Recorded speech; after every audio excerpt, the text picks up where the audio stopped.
அன்புக்குரிய சகோதரர்களே, மத்திய பாஜக அரசு தொடர்ச்சியாக தமிழக மக்களை புறக்கணிக்கும் விதமான பல்வேறு சட்டங்களையும் செயற்பாடுகளையும் செய்து வருகிறது. விவசாயிகளை பாதிக்கக்கூடிய வகையில் சட்ட திருத்தம் கொண்டு வந்தாங்க. விவசாயிகள் எதிர்ப்பு தெரிவித்ததற்கு பிறகு அதை திரும்ப பெற்றார்கள். வியாபாரிகளை பாதிக்கக்கூடிய விதமான ஜிஎஸ்டி வரி விதிப்பை கொண்டு வந்தாங்க. இன்றளவும் பல வியாபாரிகள் அந்த சட்டத்தால் நசுக்கப்படுவதை பார்க்கிறோம். தமிழக மக்கள் என்று வரும் பொழுது அதில் மத்திய பாஜக அரசு பல்வேறு பாரபட்சமான அணுகுமுறையை கடைபிடிப்பதை நம்ம தொடர்ச்சியாக பார்க்கணும். வெள்ள பேரிடர் காலகட்டங்களில் பாஜக ஆளக்கூடிய மாநிலங்களில் வெள்ள பேரிடர் ஏற்பட்டால் அதற்கு ஆயிரக்கணக்கில் பல்வேறு கோடிகளை நிவாரணமாக வழங்குகிறார்கள். அதுவே தமிழகம், கேரளா என்று வரும் பொழுது பாஜக ஆளாத, பாஜகவிற்கு ஆதரவளிக்காத மக்களாக இருக்கின்ற பொழுது அந்த மாநிலங்களில் பேரிடர் காலம் ஏற்படும் பொழுது எந்த நிவாரணத்தையும் தர்றதில்லை. இப்போ கேரளாவுக்கு நிவாரணம் கொடுக்கல. தமிழ்நாட்டுக்கு பெரும் வெள்ள பேரிடர் ஏற்பட்டது. சென்னை பெருவெள்ளம், தூத்துக்குடி, நெல்லை, கன்னியாகுமரி இந்த மாவட்டங்கள்லாம் மழை வெள்ளத்தால் பாதிக்கப்பட்ட பொழுது உரிய நிவாரணத்தை மத்திய பாஜக அரசு தரலை. இது ஒரு வகையில் வஞ்சிக்கப்படுறோம். பட்ஜெட் அறிவிக்கிறாங்க. அப்போ பல்வேறு மாநிலங்கள், இந்தியாவினுடைய ஒட்டுமொத்த மாநிலங்களினுடைய வளர்ச்சியை கவனத்தில் கொண்டு தான் அவங்க பட்ஜெட்டில் பல்வேறு செயல் திட்டங்கள் அறிவிப்பு செய்யணும்.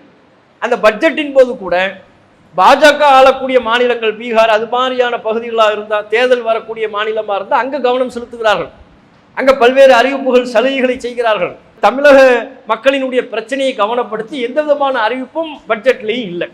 பட்ஜெட்லையும் தமிழக மக்கள் புறக்கணிக்கப்பட்டோம். டெல்லி எய்ம்ஸ் மருத்துவமனை மதுரையில் கொண்டு வரோம் நாங்கள், இன்னை வரையிலும் கொண்டு வந்தாங்களா? அந்த வேலைகள் முடிந்து விட்டதா? ஒன்றும் இல்லை. தேர்தல் காலத்தில் அறிவிப்பு செய்வாங்க, அதோடு இழுத்து மூடிடுவாங்க. எந்த திட்டத்தையும் அறிவிப்பு செய்யவில்லை. அதில் அண்மையில் இப்போ நீங்கள் பார்த்தீங்கன்னா மத்திய பாஜக அரசு கொண்டு வருகிற தேசிய கல்வி திட்டம், இந்தியா முழுவதும் ஒரே மாதிரியான கல்வி திட்டத்தை நாங்கள் அமுல்படுத்த போகிறோம்னு கல்வியில் பல்வேறு சட்ட திருத்தத்தை செய்தார்கள். அதை அமுல்படுத்த வேண்டும் என்று சொன்னார்கள். பல மாநிலங்கள் அதனை நிராகரித்து விட்டது. அது குலக்கல்வியை வழிமொழிகிறது, அந்த மாநிலங்களினுடைய மொழியை அது மறுக்கிறது, சமஸ்கிருதத்தை திணிக்கிறது, ஹிந்தியை திணிக்கிறது என்று பல்வேறு காரணங்களை சொல்லி மத்திய பாஜக அரசு கொண்டு வந்த கல்வி திட்டத்தை மறுத்தார்கள். பல மாநிலங்கள், தமிழகம் உள்பட பல்வேறு மாநிலங்கள் எதிர்ப்பு தெரிவித்தாங்க. இதில் அவங்க இந்த நிலையில் இப்போ என்ன செஞ்சிருக்கிறாங்க?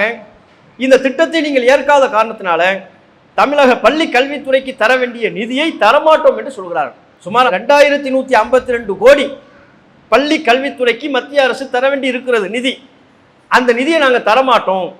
நாங்கள் சொல்லுகிற கல்வி திட்டத்தை நீங்கள் தமிழகத்தில் அமுல்படுத்தினால் மட்டுமே உங்களுக்கு நாங்கள் தர வேண்டிய நிதியை தருவோம் என்று சொல்கிறார்கள். அவ்வாறு அவர்கள் தராமல் நிலுவையில் வைத்திருக்கிற தொகை 2152 கோடி ரூபாய்.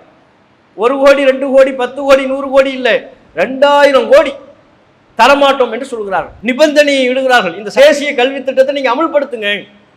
தேசிய கல்வி திட்டத்தை அமுல்படுத்தணும்னா அதுல என்ன விளைவுகள் ஏற்படும்? குலக்கல்வி முறை அதில் ஆர்வமூட்டப்படுகிறது. பள்ளிக்கூடத்துக்கு வந்து படிக்கணுங்கிற அவசியம் இல்லை, வீடுகளில் இருந்தே படிக்கலாம். அவர்கள் இடைநிறுத்தம் செய்து கொள்ளலாம். பல்வேறு மாணவர்கள் இடைநிறுத்தம் செய்வதை ஊக்கப்படுத்துகிறது. உனக்கு படிப்புல அக்கறை இல்லையா? பிரச்சனை இல்லை, தொழில் பாரு. தொழில்னா எந்த தொழில்னாலும் பார்க்கக்கூடாது, குலத்தொழில் பார்க்கணும். உங்க மூதாதையர்கள் எந்த தொழிலை பார்த்து கொண்டிருந்தார்களோ, உங்க முன்னோர்கள் எந்த தொழிலை பார்த்து கொண்டிருந்தார்களோ அந்த தொழிலை பாருங்க, நாங்கள் உங்களுக்கு பணம் தர்றோம், பொருளாதாரம் தர்றோம் என்று சொல்லி ஏமாற்றி கல்வியை நோக்கி திரும்புகிற சமூகத்தை கல்வியிலிருந்து திசை மாற்றக்கூடிய வேலையை மத்திய பாஜக அரசு இந்த தேசிய கல்வி திட்டத்தில் திணித்திருக்கிறார்கள். அப்போ இப்படியான ஒரு வஞ்சகமான நோக்கத்தோடு தமிழக மாணவர்களுடைய கல்வியை பாதிக்கக்கூடிய, எதிர்காலத்தை பாதிக்கக்கூடிய இந்த திட்டத்தை அவர்கள் அறிமுகப்படுத்துவதோடு இதை செய்யாட்டி நாங்கள் பணம் தர மாட்டோம், நிதி தர மாட்டோம் என்று சொல்வது வன்மையான கண்டனத்திற்குரியது.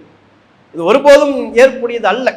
இப்படிப்பட்ட செயலை செய்யக்கூடிய மத்திய பாஜக அரசிற்கு நம்முடைய கடுமையான கண்டனத்தை தெரிவிப்பதோடு இது குறித்த விழிப்புணர்வை மக்கள் மன்றத்தில் ஏற்படுத்த கடமைப்பட்டிருக்கிறோம் என்பதனை சொல்லி என்னுடைய உரையை நிறைவு செய்து கொள்கிறேன். அஸ்ஸலாமு அலைக்கும் வரஹ்மத்துல்லாஹி வபரகாத்துஹு.